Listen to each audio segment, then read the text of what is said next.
They call him the people's leader, but behind the calm smile and socialist speeches lies a life of unimaginable luxury. Is Zohran Mamdani a man of the ordinary people or the quiet face of untouchable privilege? Today we dive into the trillionaire life of Zohran Mamdani. Early life and education. For starters, Zohran Mamdani had everything money could buy, yet he never stopped wondering why others had nothing. Yes, you heard me right. Zohran Mamdani was born on October 18, 1991 in Kampala, Uganda, a city where his family name already carried weight. His father, Mamad Mamdani, wasn't just another scholar, he was one of Africa's leading scholars. His mother, Mirana, was an award-winning filmmaker whose movies starred legends like Denzel Washington and painted India and Africa on the world's biggest screens. Together they built a home where books, cameras, and ideas were Zohran's play tools. Despite the privileges, Zohran's parents wanted him to grow up with purpose, so they gave him direction. Even if you know nothing about Africa, you should know that his middle name, Kwame, honors Ghana's revolutionary leader, Kwame Nkrumah, a symbol of freedom and equality. Zohran grew up hearing his parents discuss politics, race, and inequality, even before he could learn multiplication, and the funny thing, he listened. His father's academic career led to frequent relocations during Zohran's childhood. It's no wonder his education was a blend of African and New York-based experiences. At the age of 5, in 1996, his family moved to Cape Town right after apartheid. Racial discrimination in South Africa ended. He attended St. George's Grammar School in Moore, where he learned about freedom and inequality. By 1999, they had moved again, this time to New York City, settling in Morningside Heights, where he attended Bank Street School for Children and finished in 2006. And he didn't stop there. By 2010, he had completed Bronx High School of Science in Kingsbridge Heights. Zohran co-founded the school's cricket team and also ran unsuccessfully for student body vice president, giving early signs of leadership. He then attended Bowdoin College in Brunswick, Maine, graduating in 2014 with a Bachelor of Arts in Africana Studies. He co-founded the chapter of Students for Justice in Palestine, SJP, and was involved in campus politics, learning leadership from the ground up. You see, education didn't just teach Zohran, it shaped his rebellion, and long before the world knew his name, the seed of justice had already taken root. Career. New York, tonight, you have delivered a mandate for change, a mandate for a new kind of politics, a mandate for a city we can afford. When Zohran Mamdani won the 2025 New York City mayoral election, the world paused. Think about it. The youngest mayor since 1892, the first Muslim, the first Indian American, the son of immigrants, is now standing at the top of America's biggest city. How does someone pull that off? It wasn't luck. I've watched his journey. It's a story of vision and a kind of compassion you can't fake. He didn't just pop up and become mayor. Before the victory, Mamdani worked as a foreclosure prevention housing counselor in Queens, helping low-income immigrants retain their homes. That was his first real job, not glamorous but meaningful, and that's what shaped his politics. But even before then, his journey was already unfolding in unexpected ways. In 2015, Zohran's political career started when he volunteered for Ali Najmi's city council campaign, a moment that showed him how ordinary people could challenge systems much bigger than themselves.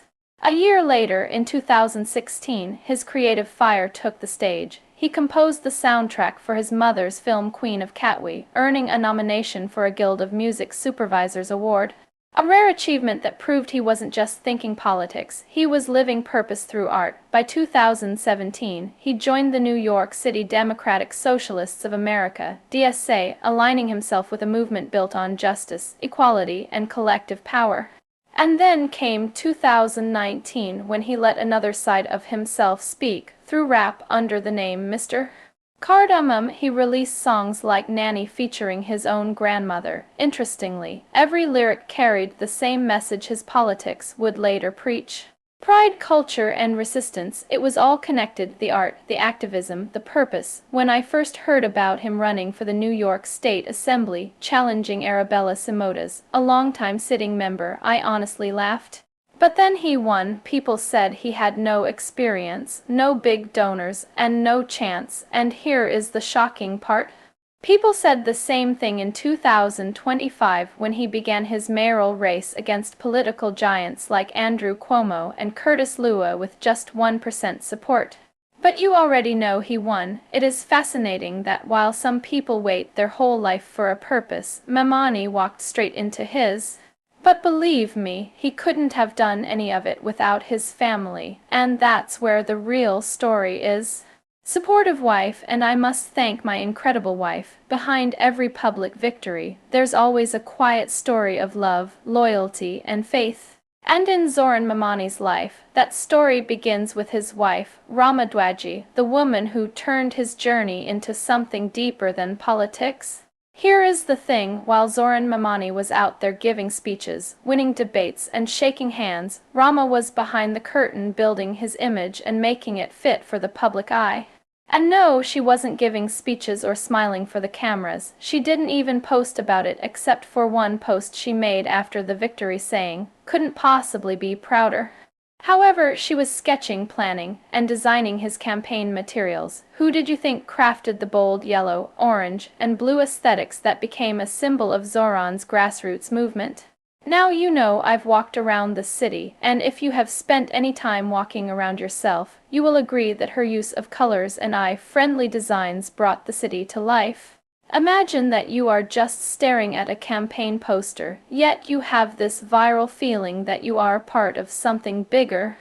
That's what Rama did with the designs. How did she do that? Rama is a 28-year-old illustrator whose art often centers on socio-political issues, with her pieces featuring in international outlets like the BBC.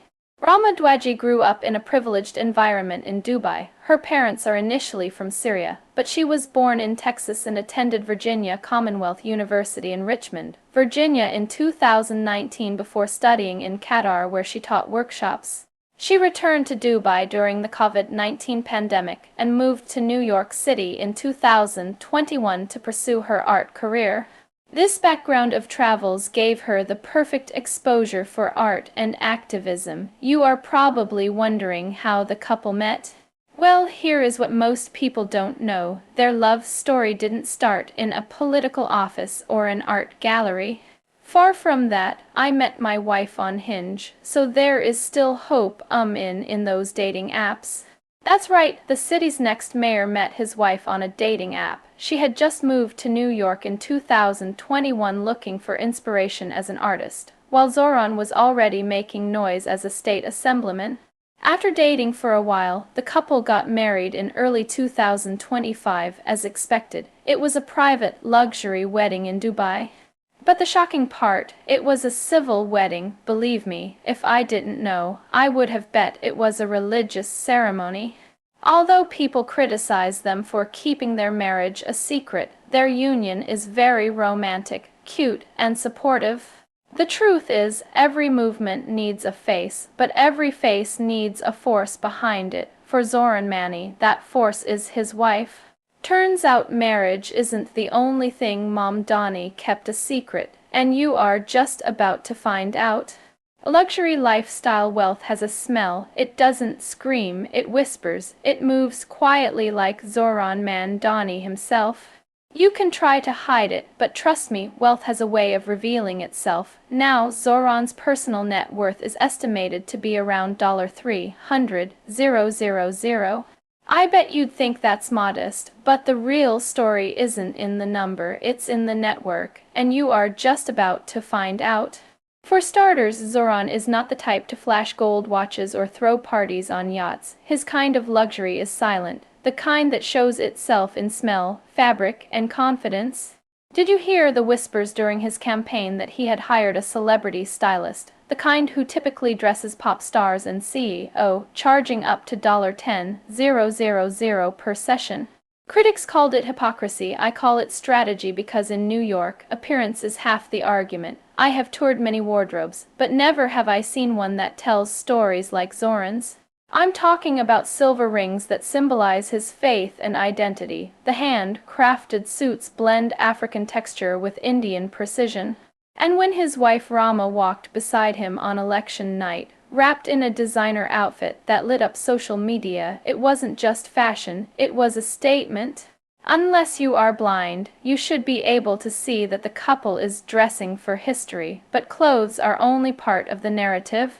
Let's talk real estate because that's where quiet wealth hides. While most politicians hustle for condos, Zohran's family estate in Uganda is the kind of property that locals talk about in low tones. A massive compound near the Nile River, complete with armed security and an Airbnb listing that rents for up to $1,000 a night. And yes, he owns land there, too, near the Nile, which is estimated to be worth around $300,000. Now add that to his $300,000 net worth and you begin to understand something deeper. Zohran may live simply, but his roots sit in luxury soil. Even his travels speak of luxury, when he flew to Uganda in July 2025 for a family retreat, or to Puerto Rico immediately after winning the election, staying 6 nights at the Carib Hilton at $700 a night. Critics called him out. But I've learned one truth about people who live close to power: rest is not a crime, it's a necessity. And guess what? Behind all that wealth is a family legacy that screams luxury. The last time I checked, his parents' combined net worth was about $20 million. But here is the thing: Zohran doesn't flaunt that wealth, he follows it. So yes, Zohran preaches equality. He talks about taxing the rich, but let's not pretend he doesn't understand wealth. He was born inside its walls. The truth is, you can try to hide money, but grace, taste, and access always leave footprints. What do you think? Is Zohran Mamdani truly the people's mayor, or just another power player dressed in purpose? Let me know in the comments, and don't forget to subscribe for more.